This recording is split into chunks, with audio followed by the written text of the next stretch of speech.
Buenas tardes, muchísimas gracias de nuevo a la Fundación Rafael del Pino por contar conmigo. Siempre es un privilegio y honor colaborar con la Fundación, y muchísimas gracias a Javier Colomina por repetir con nosotros y conmigo. Así que bienvenido de nuevo a la Fundación. Y solo una pequeña introducción de housekeeping.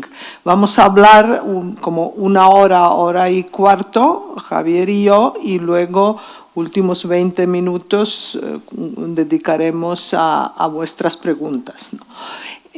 Tenemos muchas preguntas para Javier, y de hecho desde que hemos hablado de que vamos a celebrar este diálogo, las cosas se han complicado aún más, si se puede decir, ¿no?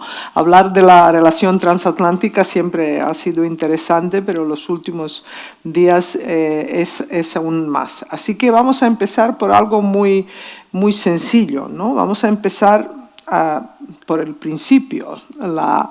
La Alianza Atlántica se ha creado en 1949 con una clara visión, misión, y con capacidades para defender esta visión y esta misión. Y cuando digo visión, pues los aliados después de la Segunda Guerra Mundial claramente tenían visión de un orden liberal internacional que había que conservar, basado en la promoción de la democracia y en Estado de Derecho. Tenía una misión que era crear un mundo seguro para las democracias, que prácticamente era una misión desde Woodrow Wilson, ¿no? Desde 1917, cuando él, ya todavía no acabada la Primera Guerra Mundial, dijo que hay que construir un mundo seguro para las democracias. Pero la OTAN ha sido el mecanismo, la institución que ha tenido capacidades de asegurar este orden liberal internacional basado en las reglas, ¿no? Y lo ha hecho fantásticamente, realmente hasta ahora, ¿no? Últimamente se habla mucho, y no solo por la exigencia de la administración de Trump en los Estados Unidos por el gasto militar, siempre se ha hablado de cierta crisis en la relación transatlántica, por lo que mi primera pregunta es: ¿cómo tú describirías la situación actual en la Alianza Atlántica? Muchas gracias, Mira, y muchas gracias a la Fundación Rafael del Pino por la invitación. Siempre un placer estar aquí. La Alianza ve la realidad con ojos transaccionales. Estamos en un momento muy complicado en el que el contexto estratégico es particularmente difícil, con una guerra en Europa que ha roto con décadas de paz, con un conflicto en Oriente Medio que, a pesar de que en los últimos meses hemos conocido noticias positivas gracias al liderazgo norteamericano y a la mediación de Turquía, de Egipto, de Qatar, y se ha alcanzado un cese al fuego, pero sigue siendo un conflicto abierto y que genera enorme inestabilidad, con problemas en prácticamente todas las direcciones estratégicas. Nosotros hemos tomado decisiones para ser capaces de afrontar las amenazas y los retos que vemos en todas esas direcciones estratégicas, para aumentar nuestra defensa colectiva y para ser, en definitiva, más fuertes y más capaces. Y lo principal para hacer eso es mantener la relación transatlántica.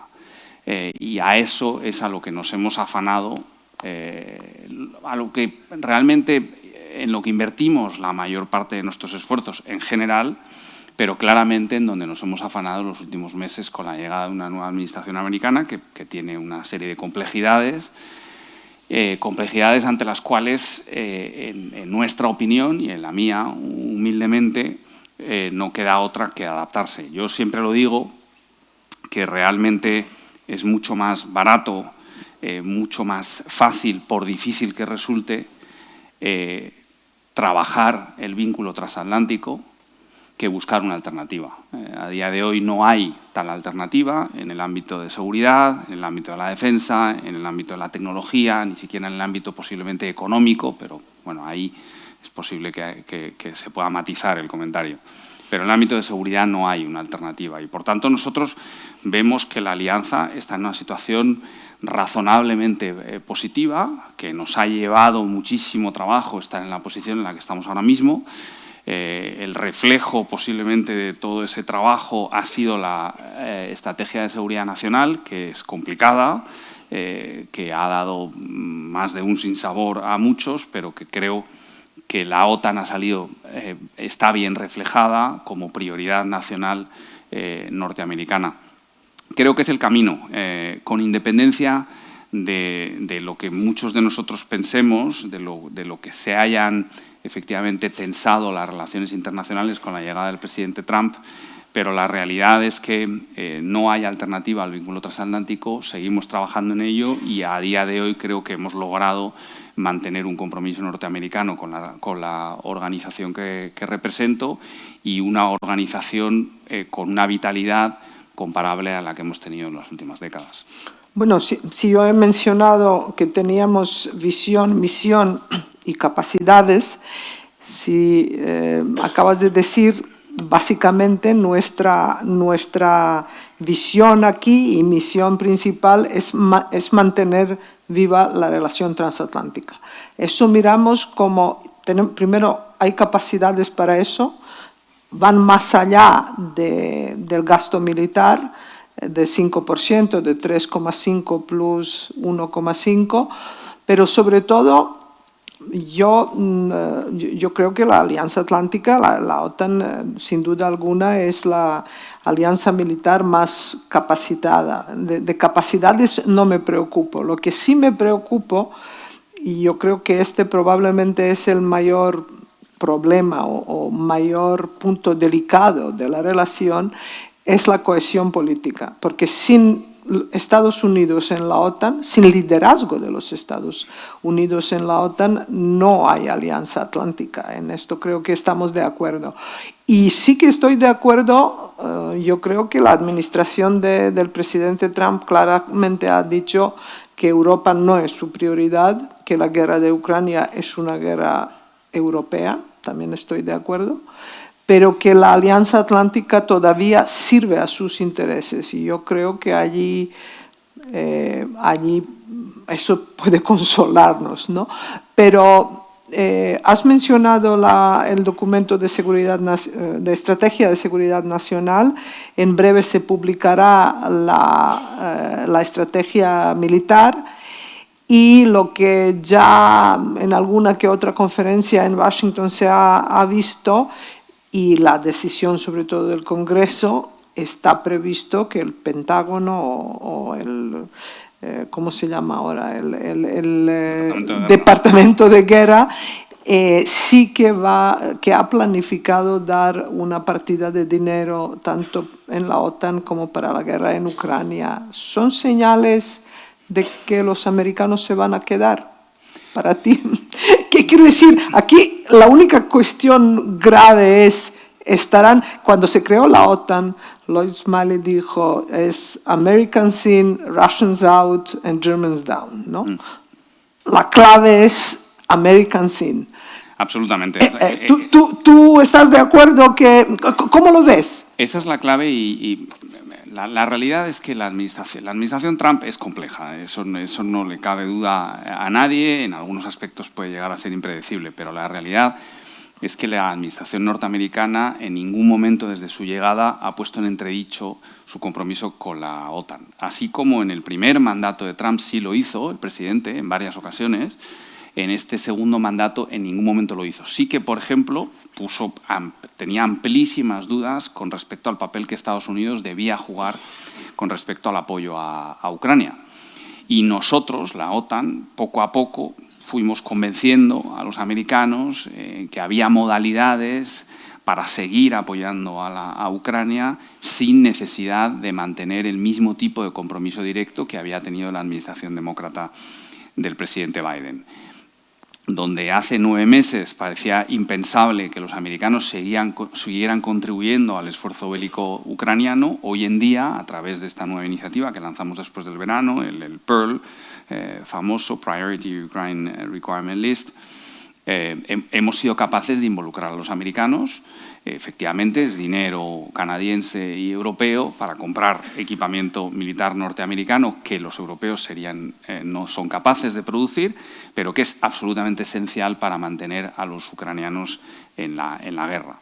Es decir, que hemos sido capaces de poco a poco orientar no solo el debate de si seguimos comprometidos con la OTAN o no, que desde el principio dijeron que estaban comprometidos, sino aspectos con los que al principio claramente demostraron que no estaban comprometidos y que en campaña electoral el presidente Trump había sido muy claro.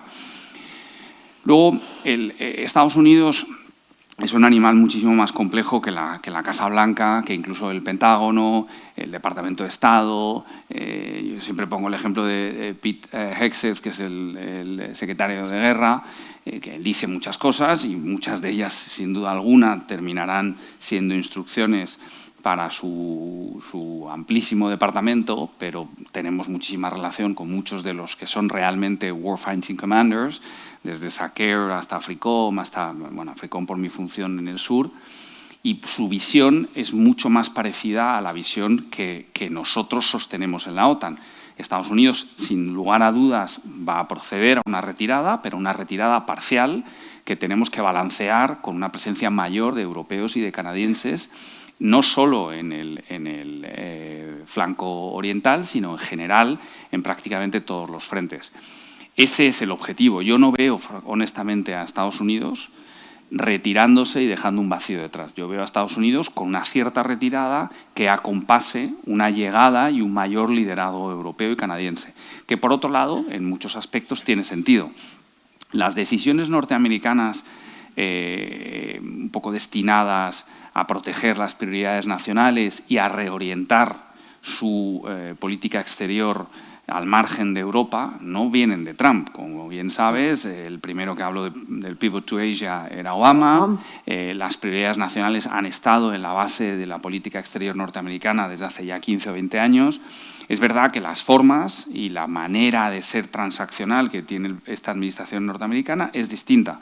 Pero, por otro lado, lo decía ahora que vengo de Marruecos, para sorpresa de algunos de los que me escuchaban en el panel en el que participé,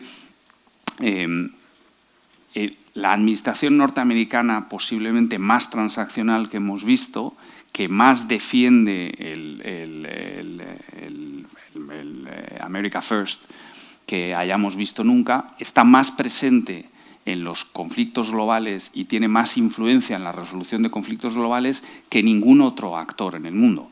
Y yo siempre le digo, y se lo digo a los colegas de otras nacionalidades y de otros países más alejados, como puede ser China o los sudafricanos o los brasileños, está muy bien lo que vosotros decís, pero cuando el plan Trump no funciona para Oriente Medio o el plan Trump no funciona para Ucrania, no hay un plan chino que funcione para Ucrania o que funcione para Oriente Medio. Y eso es una administración americana que quiere estar en retirada. Pero luego la comprensión ellos mismos de su propia realidad, de su propia hegemonía, de la necesidad de mantener el dólar en donde está, todo eso requiere que no se produzca un abandono, que se produzca un reequilibrio, pero no un abandono, y en eso estamos trabajando. Has mencionado ya la guerra en Ucrania, obviamente es inevitable y Europa está yo creo que vive una doble sacudida, ¿no? Una es la guerra en Ucrania y va a entrar en breve, si no funciona el acuerdo de paz, en su 4º año cumplido. Y por otro lado está la administración Trump, pero quizás Europa necesita administración Trump en sentido de definitivamente de despertar, ¿no? Si se puede hablar en estos términos. Entonces, se ha hablado mucho sobre el plan de paz en Ucrania, se ha acusado a Donald Trump de presionar a Zelensky, de presionar a Ucrania, pero yo tengo que decir que en enero de este año, antes de la toma de posesión de Donald Trump, estuve en una base militar americana en Garmisch-Partenkirchen, en George Marshall Center for Strategic Studies. Allí se celebraba un seminario sobre Rusia durante 2 semanas y closing remarks, la clausura la hizo Christopher Cavoli, el general que era Secure en esta época. Y él, antes de la toma de posesión de Trump, ahora ya no es Secure, ha dicho prácticamente de una manera más elegante, pero que realmente para Ucrania ya es una victoria haber conservado su soberanía, su gobierno legítimamente elegido. Es verdad que ha perdido 20% de su territorio y hablando en contexto de Ucrania, 20% del territorio de Ucrania es un territorio mayor que los 3 países bálticos. Quiero decir, es un gran territorio. El mismo Cavoli dijo, depende de los ucranianos cuánto territorio quieren ceder a Rusia. Quiero decir que la sensación de que Ucrania no va a poder recuperar el territorio ha sido previa a la llegada de Donald Trump. Es verdad que Trump tiene una manera digamos, compleja de negociaciones, sobre todo teniendo en cuenta las personas que representan a la Casa Blanca, que no son diplomáticos profesionales. Me gusta mucho lo que has dicho, no existe un plan chino que puede gustar a Europa más de un final de guerra, pero sé que no tienes bola de cristal, pero ¿crees que es buena esta iniciativa y qué probabilidades tiene? Mira, 2 comentarios. Antes, seguro que tendremos oportunidad de hablar de Europa, pero efectivamente empiezo por ahí porque yo creo que Europa requería un despertar, Europa requería que alguien les empujara a tomar decisiones que en el ámbito de seguridad y defensa no se habían querido tomar. Realmente el planteamiento que ha habido durante muchísimas décadas era un planteamiento que era súper cómodo para los europeos, un gasto en defensa muy reducido y un paraguas de protección que venía de Estados Unidos que realmente resolvía prácticamente todas las dudas y a cambio pues había que de vez en cuando digerir una prioridad nacional norteamericana, como fue por ejemplo el caso de Afganistán, por acudir al ejemplo más reciente. Pero la realidad es que Europa tenía que hacer más por su propia defensa.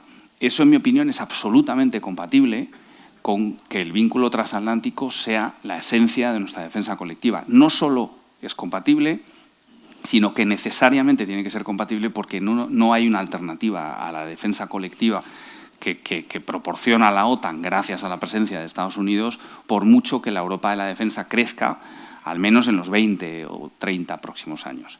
Hablaremos luego seguro de Europa y me explayaré sobre el tema. Sí, pero bueno, Ucrania está allí y que has empezado, ahora voy a preguntarte la pregunta de millón, ¿no? Tenemos que gastar 3,5%. Voy a llegar al 3,5%. O no, es 3. una pregunta inevitable, pero la pregunta realmente es, ¿cómo europeos podemos ser mejores aliados? ¿Adulando a Trump? Creo que no, ¿no? ¿Qué Europa puede hacer? Estamos trabajando en ello para salvar la relación transatlántica y, by the way, yo creo que los americanos tienen un interés en ello, por mucho que cierta parte de la administración americana hable mal de Europa, porque sí que somos aliados naturales de alguna manera. Europa para ser mejor aliado no tiene que halagar a Estados Unidos, tiene que ser más capaz militarmente y liderar más proyectos desde el punto de vista de seguridad y de defensa. A día de hoy no lo ha hecho. Europa lleva hablando de seguridad y defensa desde los años 90 y desde los acuerdos de Saint-Malo y son prácticamente incapaces de movilizar una fuerza conjunta de 4 o 5.000 soldados a día de hoy. Por supuesto que son capaces nacionalmente cada uno de los países europeos, por supuesto España moviliza 10 o 15.000 tíos si es necesario, Francia lo hace también o Alemania lo haría también o quien sea que tenga esa capacidad dentro de sus propias estructuras nacionales. Pero que haya un mando y control europeo mira, la fuerza que hay en Bosnia-Herzegovina, que es una fuerza de 1000 soldados, EUFOR, Alcea, el mando y control y la logística la proporciona la OTAN a través de un acuerdo que se llama Berlin Plus. Porque todavía a día de hoy los headquarters militares de la Unión Europea no son capaces de proporcionar, de dotar a una fuerza de 1000 soldados de esa capacidad colectiva a nivel Unión Europea. Es decir, que el trabajo que tiene por delante la Unión Europea es enorme y por poner cifras sencillas, el cuartel general de la OTAN, que está en Mons, al lado de Bruselas, tiene 2000 personas trabajando, que ninguno de ellos pega tiros, son 2000 personas pensadas para planificar, para mandar cuando llegue el momento, para en el momento en el que se produzcan los despliegues sobre los cuales hemos trabajado y que movilizaríamos cientos de miles de fuerzas, que haya suficiente mando y control en Bruselas para dar mando y control a los distintos cuarteles que están desplegados por todo el territorio europeo. El cuartel general, por así decirlo, si se puede llamar de ese modo, de la Unión Europea, tiene 80 personas. Con 80 personas no eres capaz de darle mando y control a prácticamente nada. Entonces, es indudable que los americanos tenían razón cuando decían que Europa no había avanzado lo suficiente.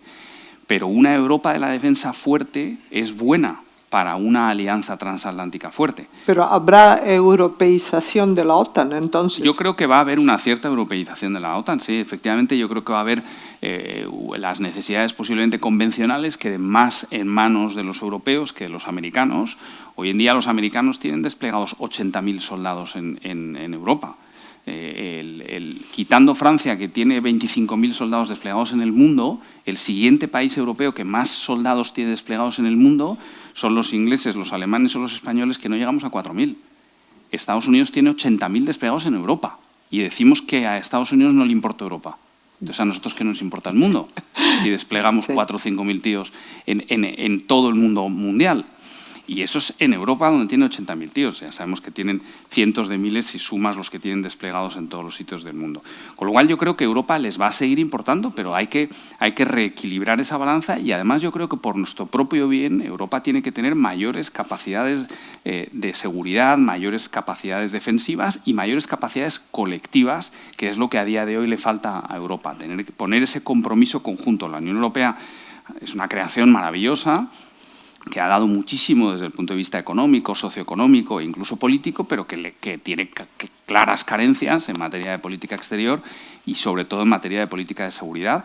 Y eso es lo que a los americanos, junto con otros aspectos en los que yo no me meto del movimiento MAGA y de que les moleste el elemento regulatorio de la Unión Europea, pero eso es una cosa más ideológica, pero sí que es verdad que hay una carencia a la cual le han puesto cifra, y esa cifra es: vosotros tenéis que ser capaces de garantizar vuestros objetivos capacitarios, que los objetivos capacitarios es una cosa que hacemos nosotros a través de un proceso que se llama NATO Defense Planning Process, NDPP. Y le decimos a los 32 países, incluido a Estados Unidos, qué es lo que necesitan para proteger a sus territorios y la defensa colectiva. Esos objetivos capacitarios, a día de hoy, los ciframos en términos de dinero en una inversión que se tiene que mover en torno al 3,5%. Es lo que nosotros pensamos que los aliados necesitan invertir para alcanzar esos objetivos capacitarios. La realidad es que luego, si tú eres capaz de tener los tanques, los radares, las baterías antiaéreas y los barcos necesarios y los hospitales de campaña con menos dinero, pues será perfecto, y esa ha sido la discrepancia que ha habido con España. España considera que con menos dinero son capaces de alcanzar unos objetivos capacitarios que nosotros hemos pensado desde el principio, y el secretario general hace poco dio una entrevista a un medio de tirada nacional español y lo dijo muy claramente. Seguimos pensando que la cifra es ese 3,5%, pero hay una cláusula de revisión en 2029 y en 2029 veremos si se han alcanzado sus objetivos capacitarios con una cifra o con otra.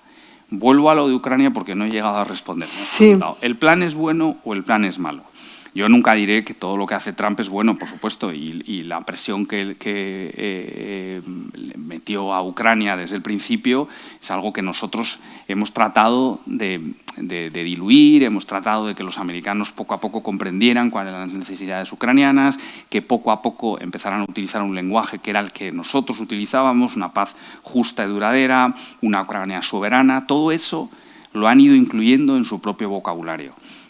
Lo que sí que es cierto es que esta es una guerra que va a alcanzar el 4.º año dentro de 2 o 3 meses, en la que mueren en el entorno de 10 y 13.000 ucranianos al mes, 25 o 30.000 rusos al mes, y que, por tanto, el mantener los factores de la ecuación como los hemos mantenido hasta ahora, por supuesto que los principios que para todos nosotros son esenciales de la Carta de Naciones Unidas y del derecho internacional, son principios fundamentales, rectores del Tratado de Washington que dio origen a la OTAN. Pero la realidad es que si tú no cambias los factores, el resultado es el mismo. Y en el campo de batalla, Ucrania poco a poco va cediendo terreno. Muy poco a poco, pero es una tendencia que ha sido imparable desde el inicio de la guerra. Si nosotros seguimos diciendo lo mismo y seguimos haciendo lo mismo, pues el resultado seguirá siendo el mismo. Hay modalidades para cambiar esos factores, pero una de ellas es entrar en guerra. No creo que aquí nadie quiera entrar en guerra. La otra es intentar meter mucha más presión a Rusia. Nosotros hemos hecho todo lo posible, seguimos dando equipamiento militar a los ucranianos, 5.000 millones de dólares en los últimos 4 meses, al tiempo que se está negociando, al tiempo que hoy está Mark Rutte en Berlín, seguimos dando a los ucranianos todo el equipamiento militar posible. La decisión de congelación de los frozen assets, los activos financieros rusos, sanciones a en los distintos ámbitos de la economía rusa, intentando que Estados Unidos tome decisiones de ese tipo, como las que tomó contra Lukoil y contra el sector energético ruso, efectivamente. Es decir, se han tomado muchas medidas, pero la realidad es que con todo ello no hemos sido capaces todavía de cambiar el resultado de la ecuación. Si seguimos, indudablemente la organización que represento es una organización de seguridad, de defensa y de política exterior necesariamente cercana a la realpolitik y a aspectos transaccionales. Pero si seguimos apelando únicamente a los principios, lo que terminará ocurriendo es que aquellos que son tan generosos a la hora de enunciar los principios que deben de guiar nuestros pasos, estarán haciendo que los ucranianos sigan cada mes perdiendo 10 o 12.000 personas, mientras que tú y yo charlamos tranquilamente y dentro de 2 meses nos vamos, o dentro de 2 semanas nos vamos a tomar un cordero con la familia fenomenal en Navidad. Esa es la realidad. Entonces, sí, por supuesto que somos capaces de mantener a los ucranianos en la batalla, pero hay que empezar a pensar si los ucranianos realmente eso es lo que quieren o quieren empezar a llegar a un proceso de negociación en el que tendrá que haber concesiones por todas las partes. Lo más fácil hubiera sido lo que hemos dicho desde el principio, que los rusos abandonen las armas, que los rusos se retiren, que los rusos básicamente deshagan lo que han hecho mal, que es todo. Son los únicos culpables de esta guerra. Eso es una evidencia. Pero pasados 4 años, pues hay que empezar a mirar las cosas de otra manera. Y el único esfuerzo de paz que creemos que tiene un potencial de alcanzar un acuerdo de cese al fuego y una paz duradera y justa es el que hay ahora mismo sobre la mesa.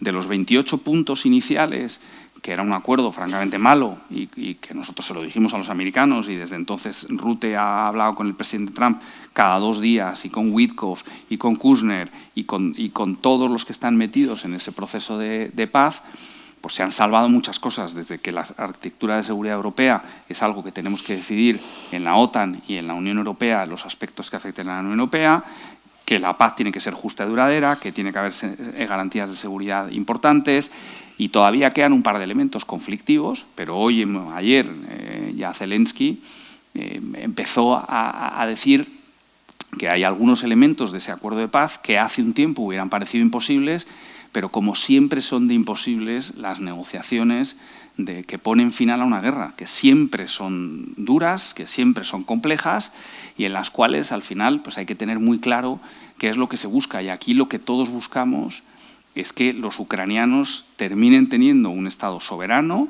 y viable. Y para eso necesitan una paz justa y duradera. Y para eso tenemos que ser capaces de garantizarles esas garantías de seguridad en las que estamos trabajando al margen de la OTAN, porque desde un principio ha quedado claro que la pertenencia a la OTAN no estaba encima de la mesa y iba a ser algo muy complicado. Es en lo que hemos trabajado nosotros desde que empezó la guerra, pero las cosas son como son. Yo estoy muy de acuerdo contigo que no podemos llevar la guerra hasta último ucraniano. Lo que sí me tranquiliza mucho de este documento de Estrategia de Seguridad Nacional estadounidense, allí explícitamente se menciona Ucrania como país geopolíticamente viable, ¿no?, y funcional. Por lo tanto, yo creo que los estadounidenses están comprometidos con Ucrania a su manera, pero están comprometidos. Estamos en Europa y es lo que más nos preocupa, ¿no? Rusia es un enemigo íntimo. La OTAN todavía, esto de Russians out, todavía es vigente. Pero más allá de esta amenaza rusa híbrida y convencional, ¿cuáles son las mayores amenazas para la seguridad y defensa de los países de la OTAN? Bueno, nosotros tenemos europeos, me refiero. Tenemos un documento que se está negociando estos días, que se llama en sus siglas inglesas el JTA, que es el Joint Threat Assessment, que es el análisis conjunto de las amenazas. Y ahí es donde acordamos cuáles son las amenazas y cuáles son los retos que más nos preocupan. Las únicas amenazas que tenemos definidas como amenazas son Rusia, la mayor amenaza inmediata, adversario, invasor, bueno, todos los apelativos son válidos a la hora de hablar de Rusia, con quien ya no tenemos una relación. Como bien sabes, la tuvimos institucional durante muchos años, el NATO-Russia Council, todo una comitología derivada del Consejo OTAN-Rusia. Es decir, que la OTAN ha hecho un esfuerzo muy abierto y muy transparente por tener una relación positiva con Rusia. Han sido los rusos los que han decidido no tenerla con nosotros.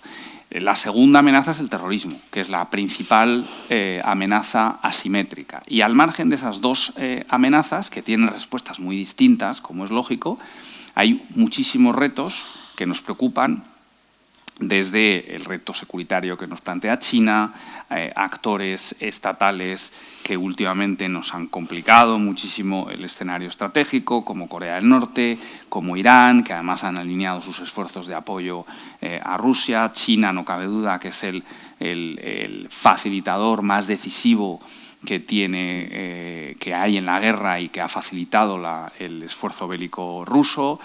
Tenemos retos de todo tipo de condición en el ámbito ciber, en el ámbito espacio, en el ámbito híbrido.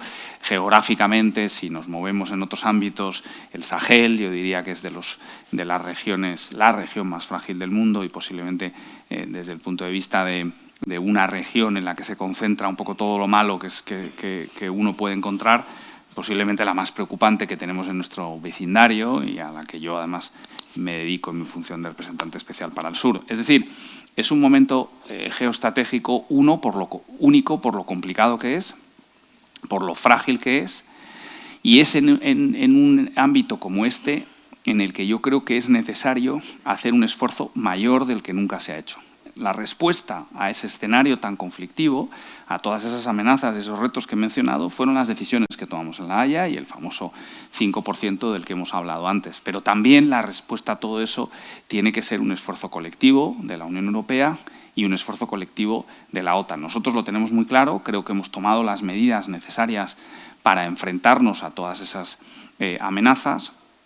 Hemos en los últimos años aprobado una estrategia militar, un concepto de disuasión y defensa, planes regionales. Los planes regionales son con una aproximación de 360 grados. Tenemos un plan regional que cubre el Atlántico y el norte, un plan regional que cubre el este y un plan regional que cubre el sur. Con asignación de fuerzas, con la capacidad de movilizar en 2 o 3 semanas 500.000 de soldados. Por daros un dato rápido, cuando se inició la guerra en Ucrania, en 15 días movilizamos 40.000 tropas, 300 cazas y 100 buques. Y hoy en día, en ese mismo periodo de tiempo, seríamos capaces de movilizar más de 500.000 de soldados. Que eso es una capacidad militar que no tiene nadie. Y, por supuesto, para tener esa capacidad militar necesitamos de los americanos, pero una parte muy, muy sustancial de esos 500.000, 600.000, 700.000 soldados serían europeos, porque son los que se asignan más rápidamente desde los distintos cuarteles generales. Es decir, se han tomado medidas para dar respuesta y para que seamos capaces de proteger a los 1.000 millones de habitantes que habitan en los 32 países aliados. Creo honestamente que los países que forman parte de la alianza pueden dormir tranquilos. Por supuesto hay un riesgo creciente, pero ante ese riesgo creciente hemos planificado y hemos definido cuáles son todos esos objetivos capacitarios. ¿Qué necesitamos? Se ha multiplicado, por ejemplo, por 4 la necesidad de baterías antiaéreas en el espacio euroatlántico. Eso cuesta muchísimo dinero y de ahí las cifras de las que hemos venido hablando. Pero todo está planificado y todo está pensado. Realmente nuestra alianza, que sigue siendo una alianza defensiva, creo que es capaz de responder a las amenazas que tenemos en los próximos años, pero para hacerlo tenemos que responder a todos los compromisos que hemos acordado a 32. Volveré a la defensa de 360 grados y la vecindad sur, pero antes de ello, otra pregunta un poco quizás más general, ¿no? Has mencionado diferentes retos y desafíos y amenazas, y yo creo que es obvio que estamos en un contexto geopolítico actual muy complejo, en un proceso de grandes reconfiguraciones del orden liberal internacional a causa, desde mi punto de vista, de 3 razones principales, ¿no? Una es un poco la abdicación de los Estados Unidos de su papel tradicional, ¿no? Lo que dicen, nosotros ya no queremos ser el Atlas que sostiene el mundo. Eso dice el documento del concepto de seguridad nacional, ¿no? Pero no es solo Trump, esto ya empezó, como tú mismo has dicho, con Barack Obama. También Indo-Pacífico y Asia-Pacífico son la nueva prioridad, la máxima prioridad de los Estados Unidos, ¿no? La segunda razón es obviamente el auge de las potencias revisionistas, donde Rusia es la más paradigmática, pero también está Irán, está China, está Corea del Norte, e incluso somos todos países son un poquito revisionistas, ¿no? Si uno toma en serio lo que dice Donald Trump sobre Groenlandia o canal de Panamá, podría decir, pero los Estados Unidos también quieren revisar, ¿no? el actual orden internacional. Y luego hay un auge de las potencias medias, o lo que la revista The Economist llamó los 25 transaccionales. Ha subrayado mucho en 2 ocasiones que nuestra relación con los Estados Unidos y bueno, con la OTAN, ¿no? debe ser pragmática y funcional y transaccional, ¿no? The Economist describe estos 25 países que no tienen en común ni en tamaño, ni riqueza, ni política exterior, pero sí lo que tienen en común es que no quieren pertenecer a ningún bloque, aunque si el mundo ya no va a ser bipolar como durante la Guerra Fría, aunque existe una rivalidad entre los Estados Unidos y China.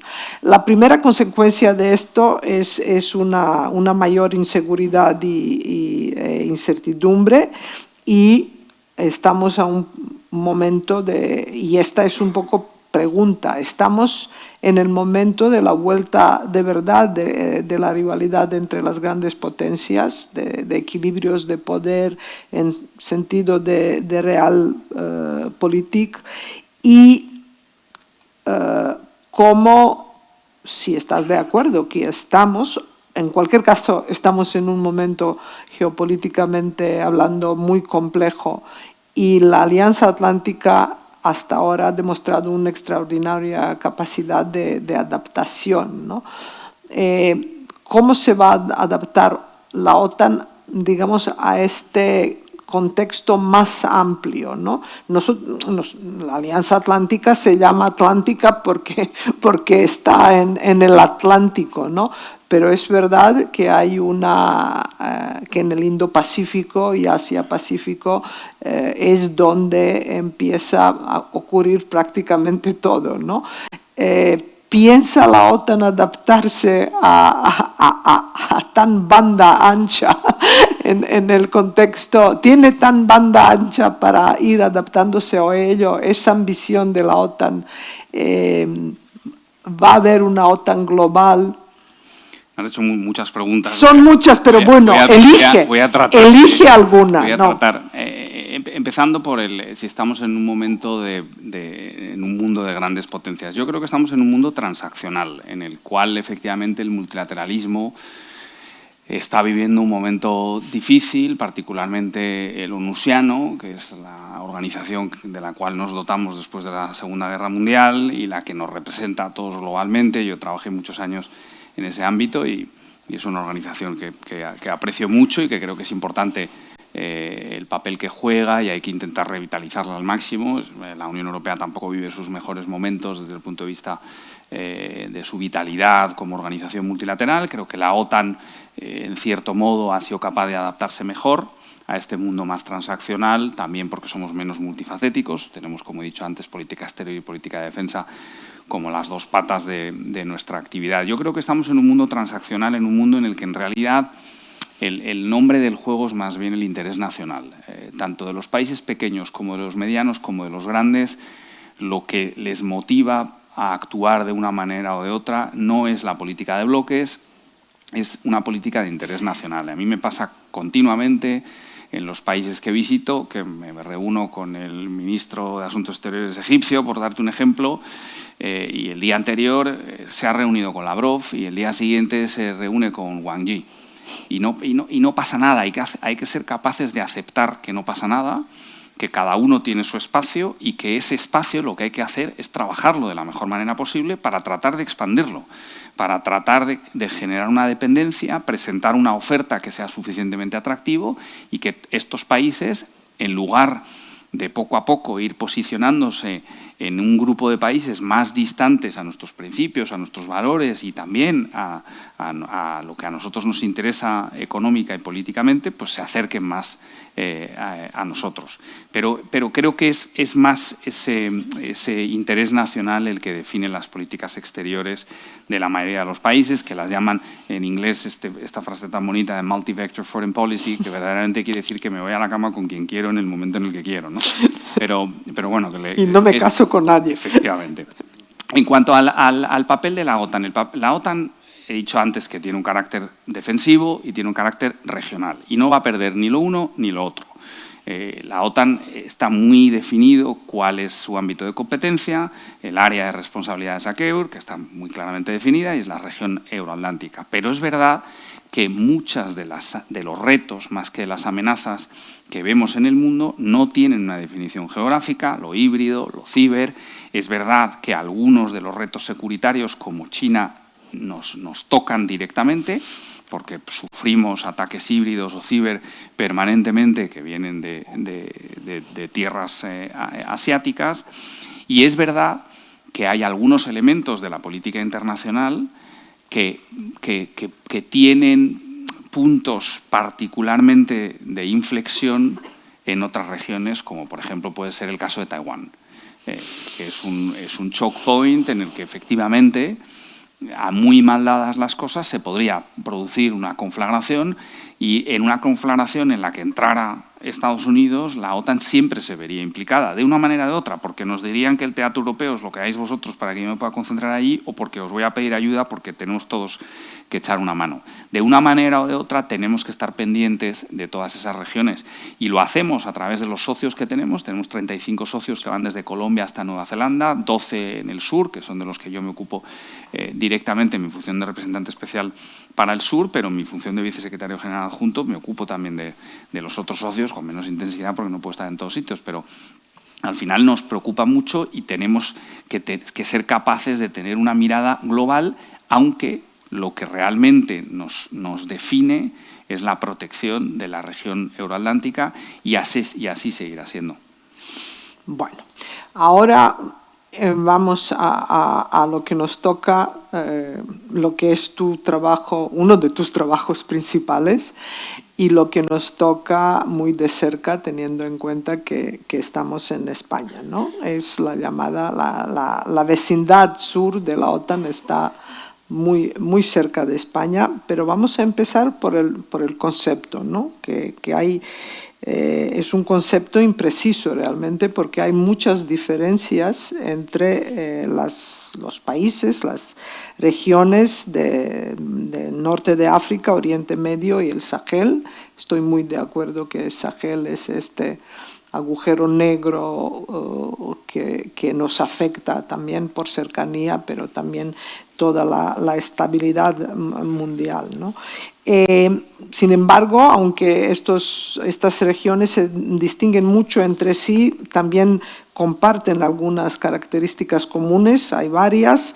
Yo creo que yo aquí destacaría sobre todo la descomposición de varios estados, Siria, Libia, Irak, Yemen, que directamente afectan la seguridad de vecindades de sur y por lo tanto de la OTAN, el avance de los diferentes grupos yihadistas, de los radicales.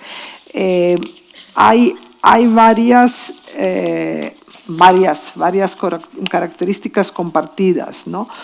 Pero por otro lado también vemos una retirada gradual de la región, de la vecindad sur, de la presencia de los Estados Unidos, de Francia, y esta retirada gradual también ha favorecido un vacío del poder que están ocupando Rusia y China. Rusia no sé si todavía tiene realmente capacidades, pero sí que tiene interés. Y también otros actores como Turquía, como Qatar, Arabia Saudí, etcétera, ¿no? Entonces, tú eres representante especial de la OTAN para la vecindad sur y ¿cómo definirías las mayores amenazas que vienen del sur?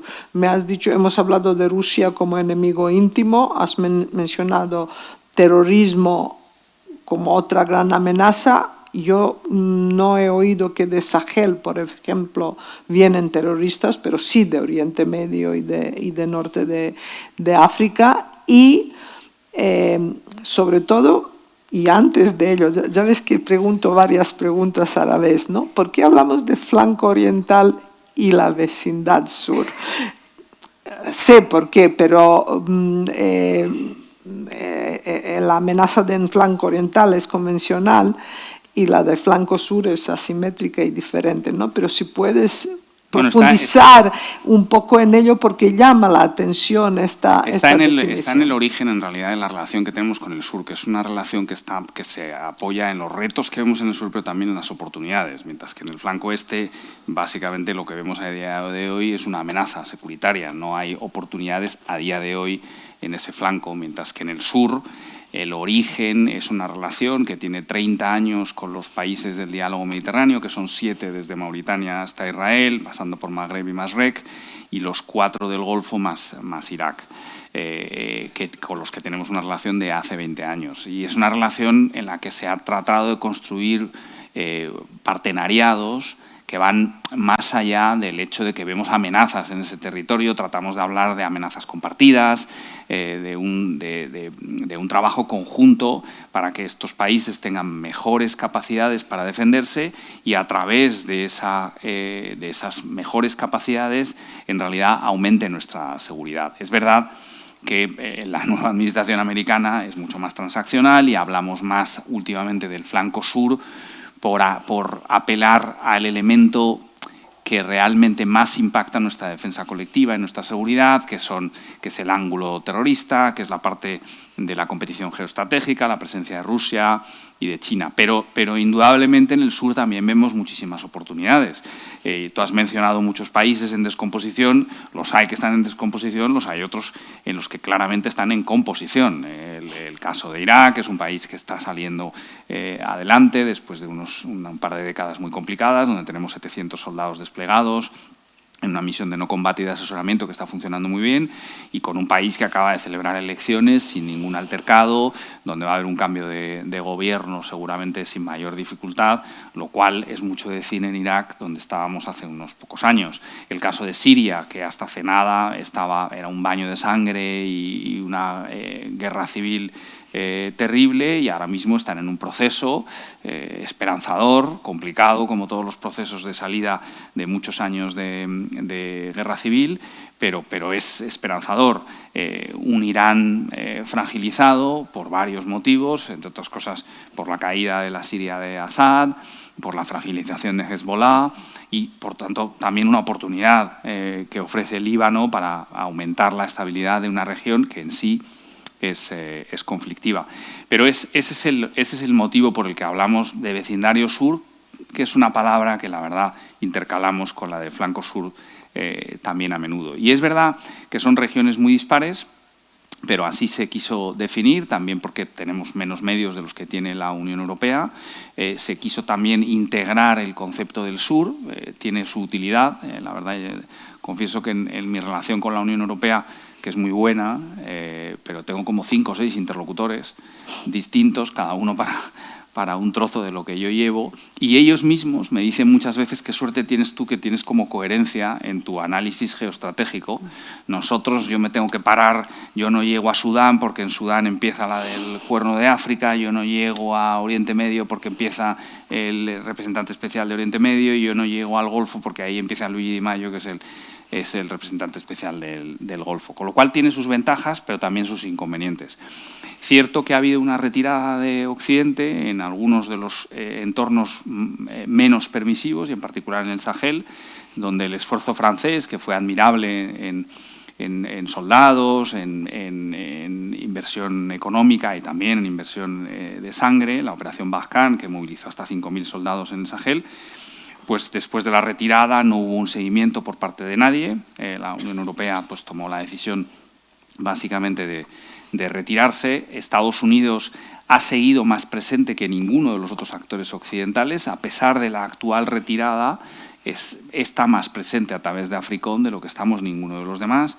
Y, de hecho, cuando decidieron cerrar el grifo de USAID, que ha sido una decisión, en mi opinión, equivocada en muchos aspectos, pero uno de los motivos por lo que le hace particularmente equivocada es porque, vuelvo a lo mismo, Occidente no tiene alternativa a esa capacidad de presencia ni en hard power ni en soft power. Si tuviéramos la capacidad de tener una presencia de esa dimensión, tanto en recursos humanos como en recursos financieros, no sería posiblemente tan grave el que Estados Unidos decidiera en un momento dado retirarse. Pero es verdad que ha habido una cierta retirada en el Sahel, yo creo que equivocada. Occidente tiene un problema que no tiene muchos de estos países a los que nos hemos referido y que son competidores geoestratégicos. Que Occidente vive de ciclos electorales, la Unión Europea vive de ciclos electorales y, por tanto, el span of attention, o sea, la capacidad que tenemos de estar atentos a una región es mucho más reducida. En un momento dado, nuestros políticos se ponen de acuerdo sobre, no sé, la necesidad de invertir en tal lío geográfico. Y se invierten en 3 años 10.000 millones de dólares y se mandan 5 misiones. Pero luego, en un momento dado, cambian las prioridades electorales, políticas o las que sean, y se cambian los parámetros. Mientras que los rusos y los chinos, los rusos en particular, con una capacidad infinitamente inferior de la que tiene Occidente, pero siempre están ahí. Mandan un par de cargueros de grano todos los años. Los del Golfo, que hoy son ricos y poderosos, ellos siempre me lo recuerdan. Dicen, cuando no éramos ricos y poderosos, los únicos que estaban aquí con un granero, con un tanquero con grano, eran los rusos. Vosotros habéis empezado a venir cuando teníamos mucho dinero. Y esas son realidades que nosotros, en cierto modo, no queremos ver, pero es así. Nosotros tenemos un músculo financiero enorme, tenemos una capacidad de hacer un montón de cosas enorme, pero también tenemos que gestionar pues, un sistema político que es mucho más libre, que es mucho más favorable a los intereses de la ciudadanía, que es el que todos queremos tener, pero que tiene implicaciones en las decisiones de política exterior que no tiene una China autoritaria o una Rusia autoritaria. Sí. Bueno, antes de dar el paso para las preguntas del público, mi última pregunta se refiere a España independientemente de la vecindad sur, ¿no? España como miembro de la OTAN y la Unión Europea, pero sobre todo de la OTAN, tiene las amenazas compartidas, como es, por ejemplo, Rusia, y ha demostrado su solidaridad. Por ejemplo, desde 2017 participa en el despliegue terrestre en el flanco oriental con 1.700 soldados en Letonia, Eslovaquia y Rumanía. Ahora más, ya. En Persistent Efforts, Fuerzas de Defensa Aérea en el flanco oriental, también desde 2017 con 400 militares en Lituania y algo en Turquía también hay. Desde 2015 tú has mencionado a Irak. Tenemos las amenazas compartidas, pero también tenemos propias prioridades estratégicas, quizás amenazas no compartidas o por lo menos no a tan gran escala, ¿no? ¿Cómo España puede encontrar un equilibrio entre las amenazas compartidas y las prioridades propias? España es un aliado muy comprometido. Efectivamente, tiene más de 2.000 soldados a día de hoy en Eslovaquia, en Estonia, en Rumanía, en países bálticos, en Turquía, una presencia naval muy importante. Es un aliado comprometido y respetado. Es verdad que tiene una panoplia de amenazas que quizás sea algo distinta. Yo muchas veces, de hecho, argumento que cuando hablamos de la inversión en defensa, que quizás cueste más este debate con los aliados del sur que con los aliados del este, porque los aliados del este ven al ruso ahí al otro lado de la frontera. La realidad es que un conflicto convencional con Rusia, en el que implicaría misiles y cosas de este tipo, un misil que puedan lanzar los rusos a Tallinn, tarda 3 minutos más en llegar a Madrid. Es decir, que la amenaza rusa para Madrid tendría que ser similar en cuanto a la percepción a la que puedan tener los países bálticos. Y, sin embargo, las amenazas que nos vienen del sur nos afectan a nosotros de manera muchísimo más directa que a los países del norte de Europa, que muy posiblemente sería raro que se vieran muy afectados como nosotros nos vemos afectados por muchos de ellas. En algunos aspectos como el terrorismo sí, pero en otros como los tráficos ilícitos, la migración irregular, nos afecta mucho más a los países del sur que a los países del norte. Sin embargo, es cierto que los países del sur tienen una cultura de defensa y de seguridad menor. También tenemos una visión estratégica menor, somos países que tenemos muchísimas ventajas, pero entre ellas, en general, no está el análisis estratégico. Estratégico básicamente es de largo plazo. Nosotros hacemos análisis normalmente de más corto plazo, tratamos de buscar soluciones algo más rápidas. También, yo siempre lo digo, que un país como España o los países en general mediterráneos tenemos una capacidad de levantarnos de los golpes mucho más rápida que los países del norte de Europa. El famoso dicho de más se perdió en Cuba y volvieron cantando. Pues ese tipo de cosas que define, en cierto modo, de manera muy popular, la cultura española. Pero efectivamente no tenemos esa visión estratégica. La visión estratégica es lo que define a la seguridad y la defensa. Sin visión estratégica es muy difícil que tú te veas invirtiendo muchísimo dinero o comprando muchísimos tanques o haciendo un gasto tremendo en F-35, porque entre que tú lo decides y llegan los F-35 pasan 10 o 15 años y el tiempo que tardas en pagar los F-35 pasan 25 años. Entonces, esa visión estratégica que se deriva de la cultura de defensa quizás sea la que le falte a España. Pero en general, España en la OTAN, como digo, es un aliado comprometido. En la Unión Europea es indudablemente el cuarto país más importante, pero la OTAN es un país que en general cuenta con España para todo lo que le es importante a España y en particular para lo del sur. España empujó muchísimo la agenda del sur junto con 2 o 3 países más, sobre todo Italia y Portugal, y fue el país que ha sido capaz, en mi opinión, en mayor medida de dar argumentos sólidos de por qué el sur tenía que formar parte de la agenda de la alianza a alto nivel.